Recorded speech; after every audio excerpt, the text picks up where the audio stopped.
17 ربیع الاول عرس مبارک حضرت شاہ آل احمد اچھے میاں حنفی رحمت اللہ تعالی علیہ، آفتاب کرم و احسان، تاج دین، چراغ شریعت، برہان محبت، سلطان المشائخ حضرت شاہ آل احمد اچھے میاں حنفی رحمت اللہ تعالی علیہ کی ولادت باسعادت 28 رمضان المبارک 1160 سن ہجری مطابق 4 اکتوبر 1747 سن عیسوی کو مارہرہ شریف ہند میں ہوئی۔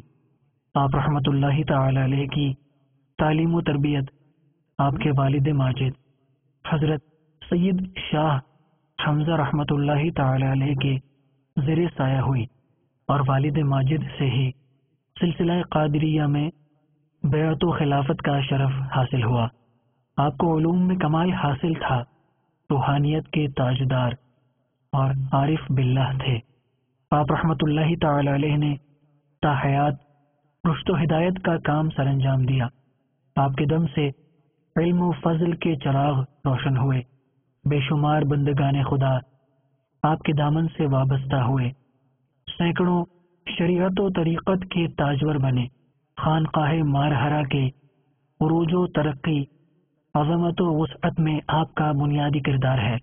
حضرت سیدنا شاہ آل رسول مارہروی اور حضرت سیدنا شاہ فضل اللہ کالپوی رحمت اللہ تعالی علیہما آپ کے خلفاء میں سے ہیں۔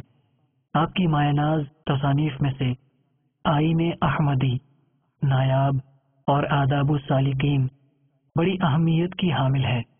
الغرض آپ کی دینی خدمات منفرد المثال ہیں۔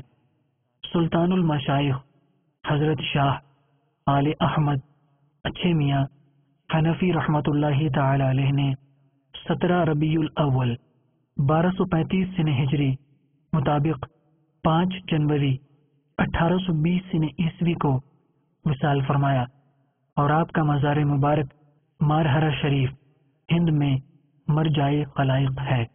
اللہ عز و جل کی ان پر رحمت ہو اور ان کے صدقے ہماری بے حساب مغفرت ہو۔ صلو علی الحبیب صلی اللہ تعالی علی محمد۔ مجھے اپنی اور ساری دنیا کے لوگوں کی اصلاح کی کوشش کرنی ہے۔